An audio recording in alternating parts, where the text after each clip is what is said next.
Broadcasting live from the middle of America, welcome to the Oklahoma City Real Estate Show, covering local market data, news, and reports to arm you with information you need to empower your investing and strengthen your American rights. Top Realtor, investor, husband, father, and veteran. Here is your host, Landon Witt.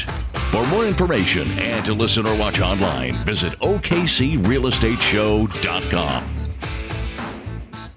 Welcome to episode 63, Oklahoma City Real Estate Show. On today's show, we have Jon Holsten from Northern Colorado Market from TopNotch Agents, here to talk to us a little bit about his experience at the National Associations of Realtors Conference just this last weekend, as well as some experience he's had over the many years buying and selling real estate, and also what he's experienced talking to agents around the nation on what business looks like in the future. This is important for investors as well as real estate agents themselves to understand the dynamics behind the National Association of Realtors right now and how pivotal the two roles of consumers and real estate agents working together in this market. Jon, welcome to the show today. Please tell the listeners a little bit about yourself.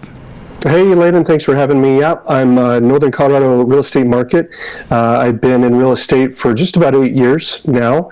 I was in law enforcement for 17 years before that, and in TV news before that. So I've had kind of a varied background, but real estate is where I'm at now. It's been fantastic, great way to build a business, and super excited for where we're at right now and for the future.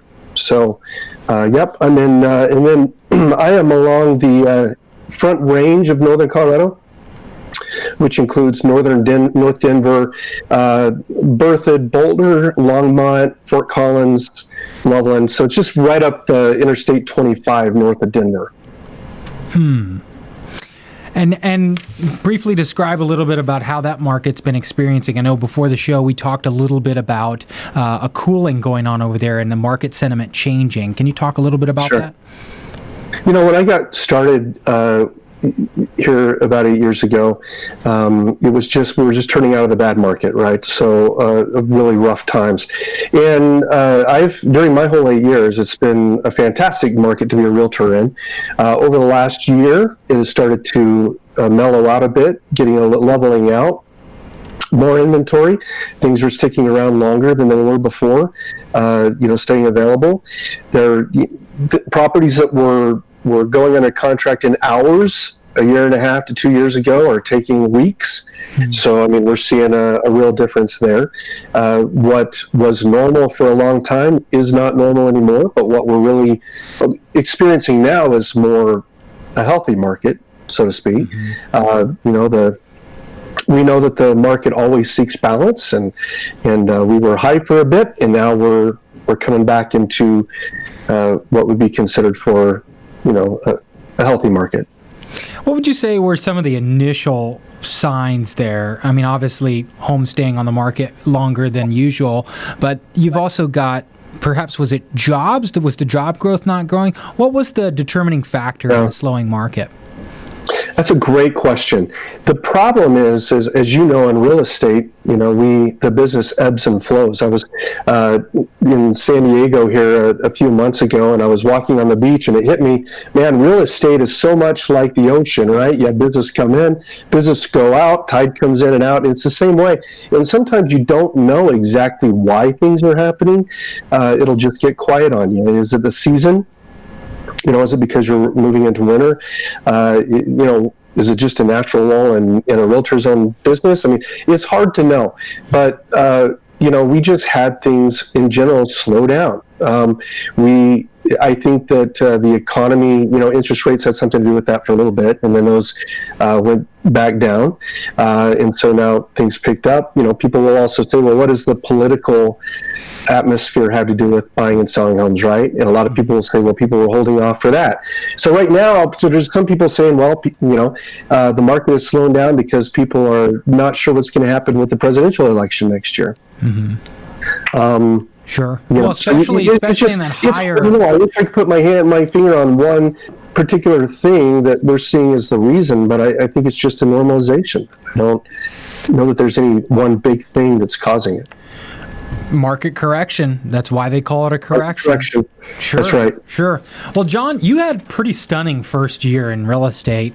You were a top salesman in your area. What do you think was the thing that made you different from everyone else? Yeah, well, I think one thing that I had going for me, which I tell new agents, you got to have if you're going to be successful quickly, is a great sphere. Right, sphere of influence and acquaintances. Again, I've been in our community now for about 30 years, so I've got a lot of contacts and a lot of people. I stayed in the flow with those people, got them up to speed on what I was doing. Thankfully, this is where you look back and go, I'm grateful that I've spent my life treating people well and that they trust me and they know that I'm not going to yank them around and that I have their best interest in mind. So that was really helpful, was having that sphere and then beginning to really connect with them very intentionally. And that's a huge thing for me, as advertising marketing is big. And then on top of that, my business model is super simple. Help people buy or sell their home at the right time for the right price. Manage the whole process in an excellent way, and then have them look back on it and go, that was amazing. That was amazing. That's my business model. Very simple. I feel like we do it well. And I think early on, I established my goals and my expectations for myself, and I've held true to that. People have recognized that, and a lot of my business comes from referrals and repeat clients at this point in my career. But that first year, I think I just had the contacts and the philosophy that in a great market. Right? And I think all those three things came together. Sure. Perfect storm. Well, John, so you were, this last weekend, you were at the National Association of Realtors conference, which was a gathering of somewhere around 20,000 realtors. Now, you were on the expo floor from what you were telling me, but you were still in the mix of all these realtors kind of coming and going and talking with several people. I mean, I can imagine probably hundreds of people. What was it like? I mean, what's going on there in the National Association of Realtor group now? Is morale high? Where are we at? How does it feel? Yeah, so just for a little background for people who aren't familiar with it, the National Association of Realtors has an annual conference, right? The NAR, for short, has approximately 1.3 million realtors who are members. And this is the national convention. So this year it was in San Francisco. Last year it was Boston. Just like a lot of other conventions, it's full of breakout sessions and featured speakers.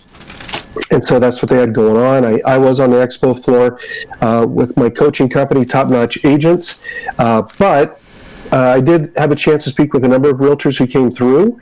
Very interesting to hear about different markets, what's going on with other folks, and to hear their thoughts about what's coming down the road. And a lot of people, as realtors, there's a lot changing on the landscape. Mm-hmm.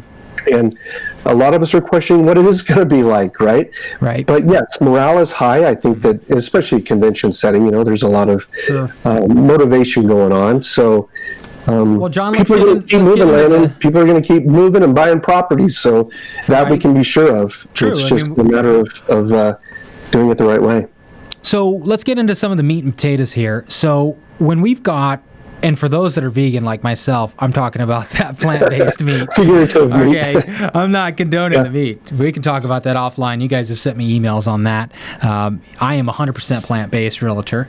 Anyways, I'm 100% meat-based. Just so you know. Interviewing the meat-based. So, so when we talk about the future, right? So investors and realtors and consumers all kind of working together in this digital space that's been created. We've got Zillow providing public information more than they've ever done. We've got iBuyers now, which is the ability to buy and sell a home online, where you get an instant offer from Zillow or some of these other platforms. And what is it going to look like in 5 years? I mean, what are some of the feedback that you've gotten from some of these agents working these larger markets? Yeah, I mean, there's a lot of changes when it comes to the MLS, right? Even especially up in the northwest part of our country, there are changes to the MLS system, which are now revealing commissions that the buyers and sellers the agents are taking, and it's a transparency thing. And there's nothing wrong with that. That's the Department of Justice, right? That's made that. That's that new shift. Is that correct? Right. That's one of those things that the age of technology is bringing, right? And we've had the internet for a long time, for a lot of years now, but there's just new developments, and that's one of those things. This is where the buyer's agent, you're referring to the buyer's agent commission then being publicly displayed, which I think it already is on redfin.com. On Redfin, yeah, starting, I think it was September 1st or August 29th, they started doing that.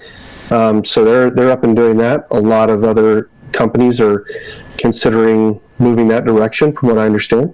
Did they display it as a percentage or dollar amount? How are they doing this? I know they're not doing it in our market, but we don't even have the ability to because we don't syndicate that data. My understanding is they're doing it in the form of a percentage because prices change all the time, right? And there's also some different things that will can affect that final number, but that's my understanding. But I need to myself get on Redfin and play around a little bit more. Right. Take a look at how they're doing that. I know they're not doing it in our market, but I haven't gotten, like yourself, I haven't gotten a chance to check out the Washington, Post and all that kind of stuff, right. In the Northwest to try to see if it shows up over there. But, okay, so we've got new laws changing in transparency and commissions. Okay, that's going to put a lot of pressure on buyers' agents to explain the benefit of their services, which is even more beneficial. Which is great. And there's nothing, that's just fine. That it is what it is. Mm-hmm. It makes it a little uncomfortable for us as agents probably sometimes, because when you look at a bottom line, I went from law enforcement where I was making a certain amount to be in real estate where I've been very successful, on a number of levels, which is great. But the money I'm able to make now compared to what I used to in real estate, the numbers are big, but also my expenses are big. So it'd be nice if I took home all the money, that whole percentage I took away, right? Mm-hmm. But I don't. But it's just a matter, like you said, of explaining value, and people need to be able to see that. And I'm able to show that to my people. I really feel that for sure.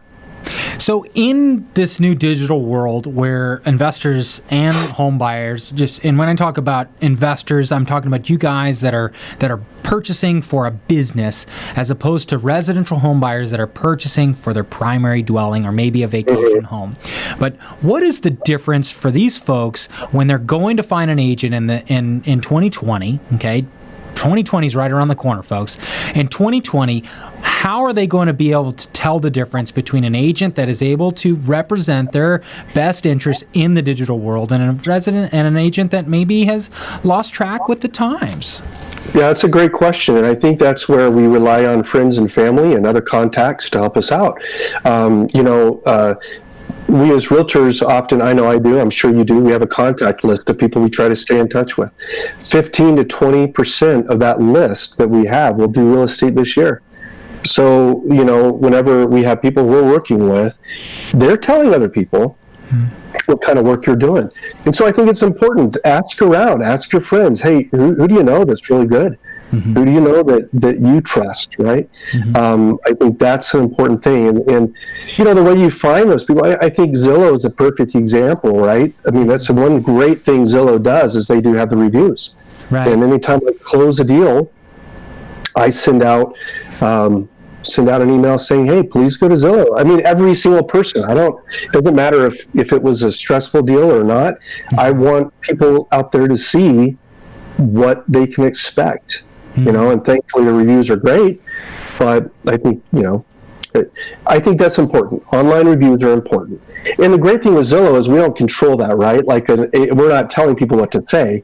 Right. They can go in and do that directly. So I think that's one thing you can do. So ask friends and family, or look at reviews online, not just Zillow, but all over, and get a feel for what people are doing there. And then sit down with those people. Right? Sit down with them. And because it's more than just, hey, I'm going to help you buy and sell your home. That's not what it's about. You have a relationship. And so that relationship is very important to a successful deal. Right? So you got to mesh with the person. So, right.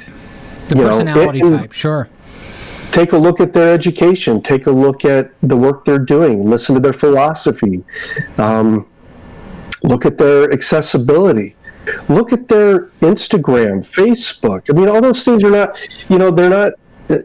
they're important in the fact that they show when someone's on top of what they're doing, right? And I think that's important. So, but I think the reviews are big, and I think referrals are big. And the average person knows 10.2 realtors, right? 10.2 realtors. What makes me different? What makes Landon different, right? And the reality is that the most likely reason someone will go with an agent is the last person they heard from, which is very interesting. But do your research, because when you get into a deal and you're working with a realtor, you want to make sure you got the right person on board, and that's going to take research on your part. Wow. John, let's get serious about iBuyers for a minute. Yeah. iBuyers is something, and if you haven't heard about iBuyers, right, an iBuyer is a concept of an internet buying a home online.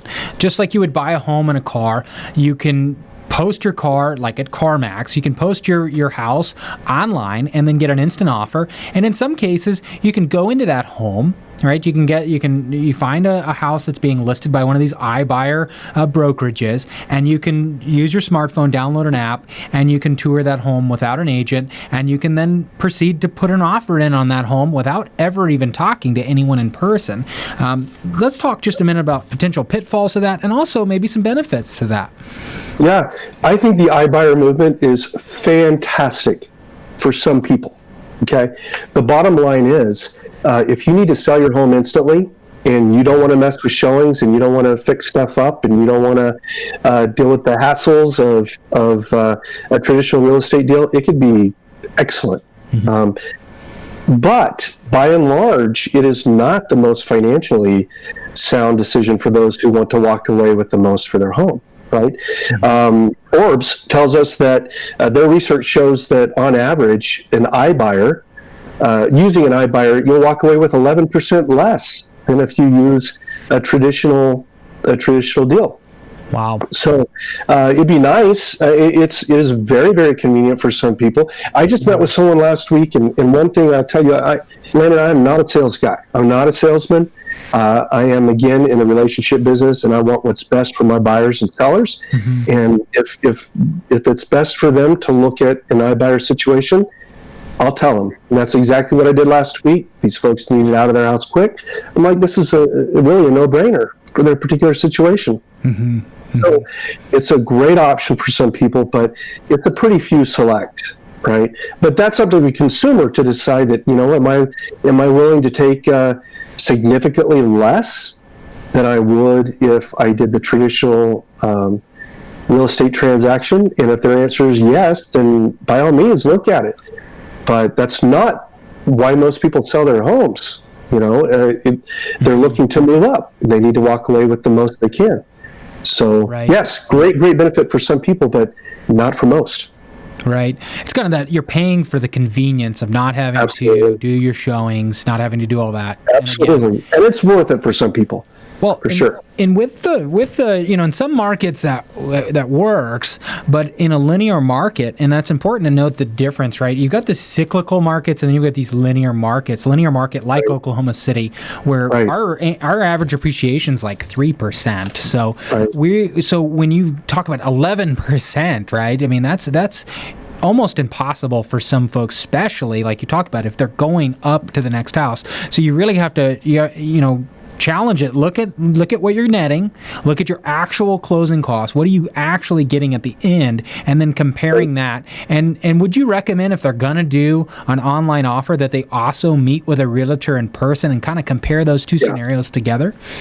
Oh, absolutely. In fact, when I sat down with this gentleman the other day who had gotten a call from an iBuyer, or he had called them, they gave him the offer, they broke everything out, and their starting price that they felt the home would be valued at was probably $30,000 to $40,000 less than I would have valued it at. Pretty significant. Here in Northern Colorado, for a while there, we were enjoying 1% appreciation per month.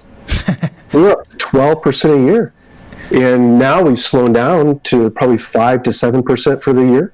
We'll anticipate. That's still great. Right. But people out here probably have a little more to play with the iBuyer situation. But, I mean, yes, they need to meet with more than one person. They need to go ahead and talk to a couple of iBuyers, but Sure. talk to some realtors, because I think the bottom line is, by the time that an iBuyer is offering, to sell your house for 7, 8, 9% fees, well, that's pretty significantly different in a lot of cases, that you could even potentially negotiate your fee with a traditional realtor. Okay, so while we've got you, you're a great resource. Now, John, you being a realtor coach, right? You're the one that is hearing the gripes, you're hearing the complaints, you're hearing potentially the problems, you're also hearing the success stories, you're hearing all this mesh.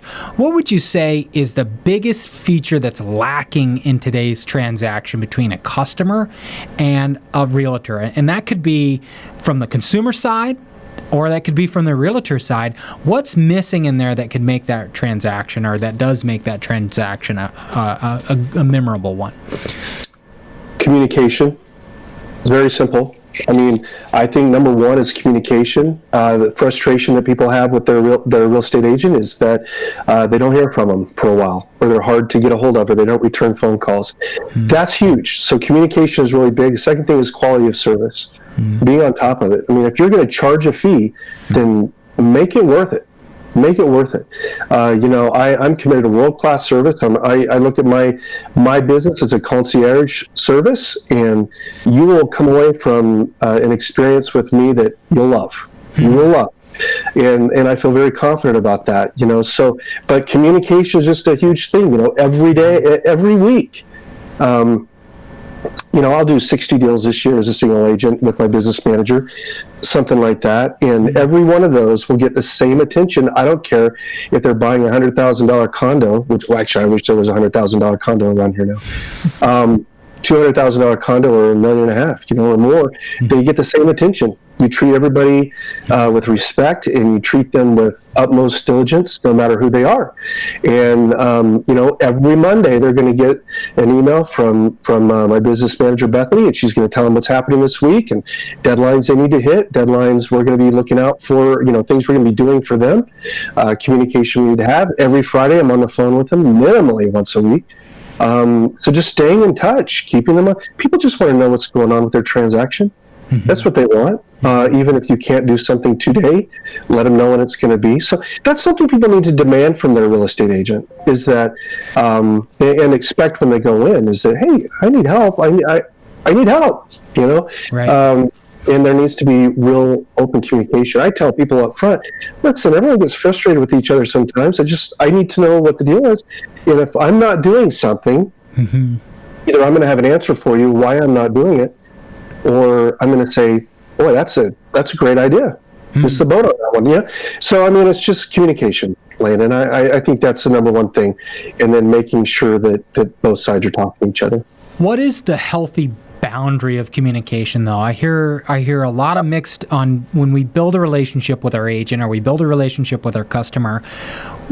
Do we want to know everything about their job? Do we want to know everything about their kids? Do we want to pry in and deep questions about their relationship? What is that healthy barrier, question. And is that different for everyone? I think we should know what they want us to know. That's what I think we should know. If they, I am happy to speak with them about anything. Again, I tend to be there's people who are more transactional. Let's just get this done, and that's their personal business, and let's just make this happen. I tend to be more relational at heart anyway, so I tend to connect with people on that level. I do know their wife and kids' names typically, and that's important to most people. But some people it's not. So, so I feel that out up front. Same thing with communication. I'll say, you tell me how you like to communicate. You want me to call you? Would you like me to text you? Would you prefer an email? Do you want to hear from me every couple of days? Do you want to hear from me only when something bad's going on? Taylor, your real estate agent really should be communicating with you in the fashion that you need that communication. So that's something I set up front with people. Is just, hey, what do you need? What are you expecting? What do you need? And try to play to that, and let them know that you're human, and you may not get back to them fast, or you may have a family something going on, and you'll call them as soon as we can. I tell people, listen, Wednesdays, I try to take Wednesday off, turn my phone off, I've got my business manager and someone standing in for me. If they need anything, there's no gap in business, no gap in service. And we'll take care of you. But I let them know that, or I'll say, Tuesday night is date night with my wife, and I am not available after a certain time. And, and when you tell people that, most people are very respectful, and they go, man, that's awesome you do that, because they want a real estate agent who also has boundaries in their own life. Because they know if I'm going to prioritize my wife and my kids, I'm going to prioritize them. Right. That's so, right. Yeah. I know in my life, we've just recently, we went through a lot in our marriage this last year, and that's part of kind of restructuring the way I do business, even is putting those firm boundaries in there. But we've noticed, I've made a commitment the last 90 days to showing up for dinner every night for my kids. And let me tell you, in our particular situation, we've seen grades increase with the kids. We've seen our family come back together in ways that I cannot describe to you just by committing to eat dinner together every night. Now, that's very difficult as a realtor because, people get off work, they want to go see homes, but we've made it a priority in our particular family, and we've noticed a lot of difference. And you know what? A lot of clients, when I've been able to be upfront with them, we've seen increases in our children's grades, and it's making a difference. They like it. They respect it. Right, because they see that it's real, and it's really making a difference. So, like you said, communicating and being open is a two-way street. The more we're able to say we're a human being, and I think that follows it up with when you have an investment realtor, or you have even if you're just buying for a pleasure, you still have to take in the financial aspects of your decision. You need to know. Absolutely. I had a client that I'm meeting with tomorrow that she's just buying a house just because. She's in a great situation with her business. Her business has done great, and she's buying it as a blessing to herself. But I still remind her, here's the financial potential issues or potential drains or potential issues. I know that you're not concerned with that, but here's what we're providing so that you understand completely, what you're getting into. And that's across on both sides. I can't tell you how many times, and you guys that are listening, I've had to tell several of you guys, this is a terrible decision. Don't buy this house, because sometimes we get caught in, whether we're in California, we get caught in that mindset of, I don't have to make money now, it'll appreciate in the future. That's not always the case, and you need to be able to rely on that local realtor to be able to tell you, what, this neighborhood doesn't appreciate. I'm sorry, but it doesn't. It's around a military base. We have a lot of turnover, whatever the case may be, but it doesn't appreciate. So you need to make sure your decisions are based on, I love the house, I love the square foot, but not thinking this house is going to appreciate like the rest of the city. Those are hard conversations to have, and I believe a lot of newer realtors get caught in that, well, gosh, my water bill's due, I've got my car payment coming up. Absolutely. I've got my mortgage payment, and I am totally on board with you. And there are times that, I'll have, especially out here, someone will have a home that would be a perfect investment property to keep as a rental. And they'll say, hey, I just want to sell this house and buy another one. And to walk them through, go, man, we'll do whatever you want. I'm here to help you, but are you sure you want to sell that house? Right. Because this is long term. This could be a great investment. A lot of people just say, well, a real estate agent just wants you to sell your house so they have business. Right. Not me. It's not I just want to help people make wise decisions, as do you. That's right. Yeah. Can you think of a tip? Obviously, other than just trying to read people's truth meter. Yeah. What are some tips that you may have to be able to differentiate when someone's truly genuine in a transaction? You've done enough of these where if you were a buyer, let's say next year, you knew you had to sell your home. What are some questions that you would be asking your agent about? To find out if, what kind of, are they honorable? Are they trustworthy? Are they thinking of your best interests in mind? Or are they just thinking of their brokerage's best interest? What are some questions that you can ask? That's a great question. And I think that, understanding what is covered in their fee is very important. This is where the value comes in. Whenever I list any home, they know that I'm going to and I'm going to pay for this stuff. I'm going to pay for a pre-inspection, floor plans to be drawn up, a stager, a cleaner, professional photographer. I'm going to provide all that stuff, and I'm going to pay for it. And that's part of their fee and the value that I'm going to provide them. So ask people, explain to me kind of where kind of what you're going to do as far as marketing and getting this home ready, helping us. That's great for at least understanding their sincerity and helping you and the value they bring. And as far as sincerity, I mean, I guess there's some great people who can, well, not great people, but people who can do a great job of pulling the wool over someone's eyes and making them seem like they're a genuine person. But there's something, most of us have that radar that can tell us something's right or not, and I think that's the importance of meeting with people personally. If you can. I usually will meet up for coffee, have them come by my office, whatever they want to do, and we just talk. Let's just talk life for a little bit. What are you looking for? And I'm pretty honest with people. I've told them, I don't think we're a good fit for whatever reason. Or, they may, it doesn't happen a lot, but it can. I'm honest about that, So I think just paying attention to what you sense, but ask them about the value. Ask them specific questions about your neighborhood. Look at how many sales they've had in a year. Do they do it full-time? Are they a full-time real estate agent? There's nothing wrong with being a part-time agent. I'm not down-talking that. However, if they're a part-timer, just make sure you have a good feel for their knowledge of the market, because it may not be their primary job. Right. So, and their availability too, in key negotiation times, yes. Especially in a hot market, it's very, right now, you might have 6 offers that night. Listen, I want to share kind of this story. When we talk about trying to figure out who people are, there's been so much talk in today's market where just people talk. We all get bombarded with these spam mails and everybody trying to say the best. But honestly, it's the fruit. What is the fruit of their company? What is the fruit of that person? Absolutely. What actually comes out of the tree that they're growing, right? And we can do that through what you mentioned, John, earlier in this talk, is that people that have come in contact with them, what are they saying about the sales? What are their references? What are their reviews? That's why that review is so important. And you could tell the difference between a canned review and a very specific review. And you want somebody that's going to come in and genuinely help you out. We had a case, actually, I met with, that's why you and I's appointment got delayed. This was a case where I get referrals from a bank where they try to help folks, cash out equity in their home when they get into situations. And sometimes they just can't get any cash out because they've lost their job or whatever the case, and they end up referring to a local agent. Well, we're one of the referring agencies for them. Some of these assignments, usually all of them, have very interesting stories.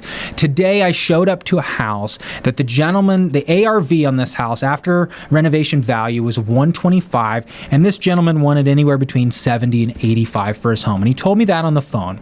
I get to this house. As soon as I pull up and I notice the house is a little bit disrepair, but I kind of knew that from the Google Maps picture. As I go inside, the door opens up, he comes to the door, and he's got, first off, it's completely dark in the house. Okay? He's got a propane tank in the living room with a propane tank heater on the top, and he's sitting by this heater, and he got no power. I get talking with this gentleman, and he said a year ago, his wife left him. Okay, he comes home and the bills hadn't been paid. His wife was handling the electricity and all that, and due to whatever circumstance, the utility hadn't gotten paid. At the same time, he had cataracts, eye surgery. He could no longer see and had failed his CDL truck driving class. Okay, and now he's out of job, and he had spent a whole year. This man, I walk in, he'd spent a whole year in this house with no job and no utilities, okay, as you can imagine. He's 2 years behind on his taxes, okay, which in our market amounted to about $3,000 for that particular property, okay. And so the tendency was to, well, we got to sell this house, right? We got to get this house on the market, which is what a good wholesaler would do. However, after reviewing the paperwork, right, we found out that he only owed $3,000. He had finished his cataract surgery already. He just needed $275 to take the medical exam and then another $150 to pay for his CDL license renewal fee to get him truck driving again and get money coming in. Okay, and he only owed $375 on his electric bill payment, so he had two cars sitting in his driveway, one of which he didn't even need anymore. So we came up with a plan to sell his car, go ahead and pay back the taxes that he owed. He was very short on that, and then he was able to sell another couple of items in his house to be able to pay for that license. And now a house that had been in his family for 2 generations, he's going to keep. And now if he wants to sell it, I told him, spend time fixing up these issues, because if we try to sell it now, we'd only be able to sell it to a cash investor, and you'd lose thousands and thousands of dollars. So that's an example, right, of where you're a real realtor. That's what you can put that house on the market, right? That's right. You can do that, but it's not going to do anything to help him in the long run. That's right. Yeah, that's great. That's a great story. That's what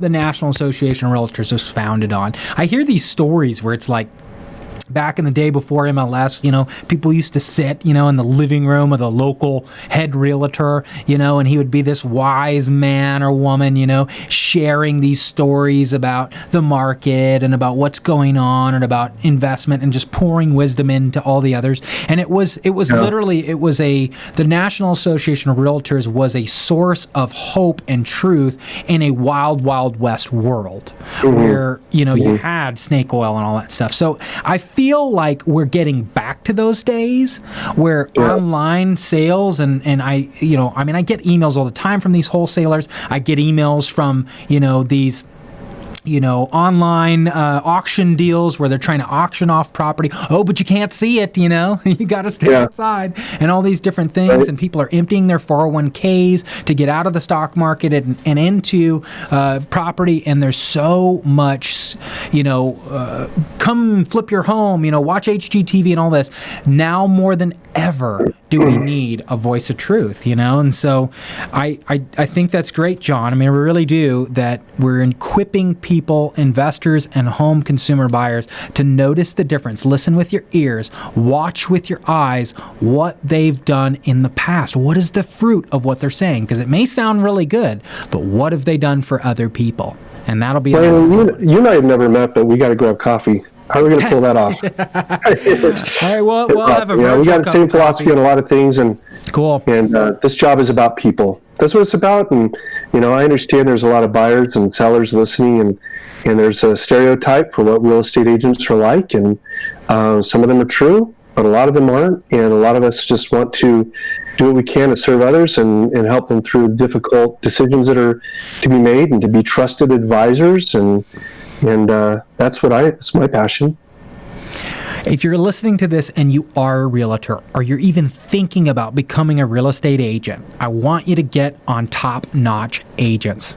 John, I want you to tell these folks about your website. I want you to tell them a little bit about what you do, the difference in how you approach this. There's a lot of coaches in this world trying to tell you you need to get out there, you need to lose weight, you need to do all this, you need to take this product, you need to do whatever. We're constantly inundated with people telling us all kinds of things we should do.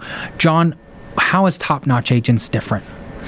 Yeah, well, TopNotch Agents is different because, when you look at a lot of coaching programs that are out there for business in general, but for real estate, a lot of it's this high-level motivational rah-rah stuff. You can do it.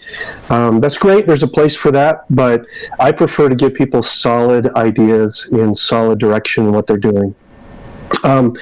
Real estate agents, new agents, and experienced agents who seek coaching and mentoring, they want fresh ideas, but really more than anything, what they want is accountability.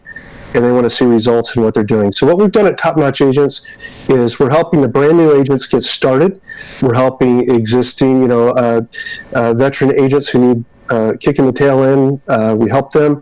And really what we're excited about is helping managing brokers train and mentor their people. What we're doing is we have something called the Accelerator. It's a subscription-based program, TopNotch Agents but we have something called the Accelerator, and this is where we're different than anybody else, is we have a daily task list. So when you are an agent, you log in for the day, You've got your task list for the week.